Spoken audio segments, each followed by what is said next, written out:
बिस्मिल्लाहिर्रहमानिर्रहीम। अस्सलामु अलैकुम। सैटेलाइट 11 न्यूज़ पाकिस्तान के साथ मैं हूं सना हुसैन। चलते हैं खबर की जानिब।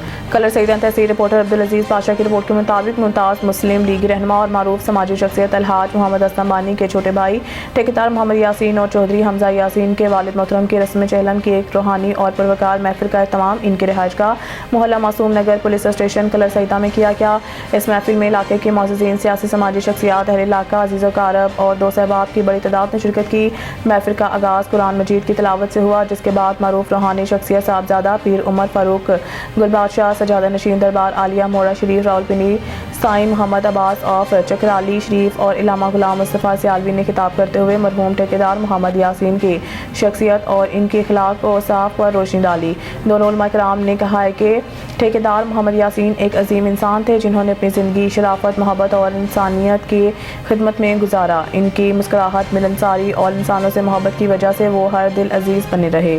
साहबजादा पीर उमर फारूक गुलबादशाह ने अपने खिताब में कहा है कि दुनिया का हर इंसान मौत का जायका चखने वाला है, लेकिन ये इंसानियत और नेकी का अमल है जो इंसानों को जिंदा रखता है। ठेकेदार मोहम्मद यासीन का इंतकाल एक ऐसा सानहा है जिसकी कमी हमेशा महसूस की जाएगी। उन्होंने मज़ीद दुआ की कि अल्लाह ताला मरहूम की रूह को जन्नत फिरदौस में आला मुकाम अता फरमाए और इनके ख़ानदान को सब्र जमील अता करे। इस मौके पर सजादा नशीन दरबार आलिया मोड़ा शरीफ पीर मोहम्मद मुज्तबा फारूक गुलबादशाह ने भी मरहूम के लिए दुआए मग़फ़िरत की और कहा कि ठेकेदार मोहम्मद यासीन की नेकियां और इनका किरदार हमेशा हमारे दिलों में ज़िंदा रहेंगे। उन्होंने इनकी ख़ानदान के अफराद को दिली तसल्लियत पेश करते हुए अल्लाह ताला से दुआ की है कि वो इन्हें इस गम के बर्दाश्त करने की हिम्मत दे।